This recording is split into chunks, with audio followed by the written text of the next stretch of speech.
ভারতে যারা চাকরি করছে, কোন জায়গায় চাকরি করতেছে তাও নিজেও জানে না যে কোন জায়গাতে, আর ফ্যামিলি কোথায়। সরকারি চাকরি করলে এটা হবে, কাজে এইখানে আপনাকে মেনে নিতে হবে।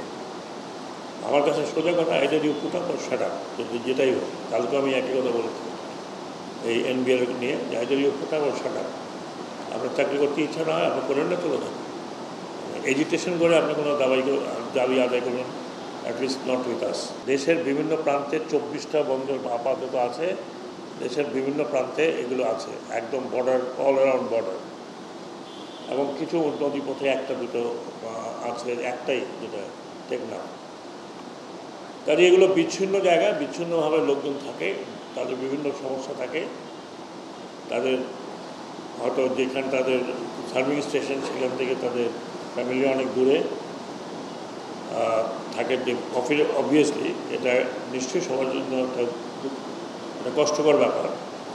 কিন্তু এমনও কষ্টকর না, বাংলাদেশ এখন যে কোনো জায়গায় আপনি যে কোনো উইকেন্ডে চলে যেতে পারেন, যেতে কয়েক ঘন্টা সময় লাগে, বেশি কয়েক ঘন্টার বেশি সময় লাগে। আজকাল সারাদিনের জার্নিও শেষ হয়ে গেছে। কেউ যদি যশোর থেকে বরিশাল যেতে যায় তার জন্য আরও সোজা, পদ্মা সেতু যেতে হয়ে। চিন্তা করেন, যারা আমরা পাকিস্তান পিরিয়ডে চাকরি করেছি, আমরা তখন তরুণ বয়স, কোথায় আজাদ কাশ্মীরের মধ্যে লটকাইছিলাম, বাপ মা বরিশালে, তখন তো প্যারেন্টসরাই ছিল, ফ্যামিলি ছিল না। তাহলে চিন্তা করেন কী অবস্থা। অত বড় দেশে ধরুন আপনি ভারতে যারা চাকরি করছে, কোন জায়গায় চাকরি করতেছে তাও নিজেও জানে না যে কোন জায়গাতে, আর ফ্যামিলি কোথায়। সরকারি চাকরি করলে এটা হবে, কাজে এইখানে আপনাকে মেনে নিতে হবে। আমার কাছে সোজা কথা, either you put up or shut up, যেটাই হোক। কালকে আমি একই কথা বলেছি এই এনবিআর নিয়ে, যে either you put up or shut up. আপনার চাকরি করতে ইচ্ছা না হয় আপনি করেন না, চলে যান। এডুকেশন করে আপনি কোনো দাবি আদায় করবেন, অ্যাটলিস্ট নট উইথ আস। এটাও যখন পলিটিক্যাল পার্টি আসবে তখন আপনারা করতে পারেন, তারা হয়তো শুনবে। আমার এখানে যে সমস্যাগুলো, সেই সমস্যাগুলো সম্বন্ধে আমি প্রায় আপনাদের চেয়ারম্যানকে বলে থাকি।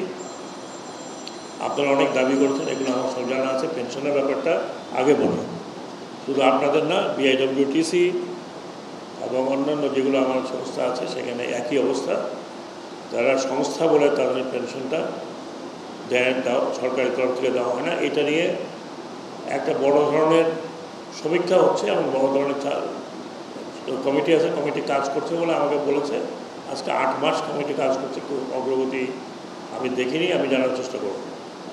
কারণ আমি প্রথমেই যখন বিআইডব্লিউটিসিতে যাই তখন তারা বললো যে তাদেরকে পেনশন দেওয়ার টাকা ওই সংস্থা আছে, কিন্তু যেহেতু পারমিশন নাই তারা পেনশন দিতে পারছে না। আপনাদের গ্র্যাচুইটির টাকাও আপনারা পাবেন, পেনশনটা পাচ্ছেন না। এগুলো যারা বন্দর অথরিটি বা কর্তৃপক্ষ, তারা অলমোস্ট ইন্ডিপেন্ডেন্ট রান করে। আমরা পলিসি দেই আর আমরা ওভারঅল কাজটা দেখি।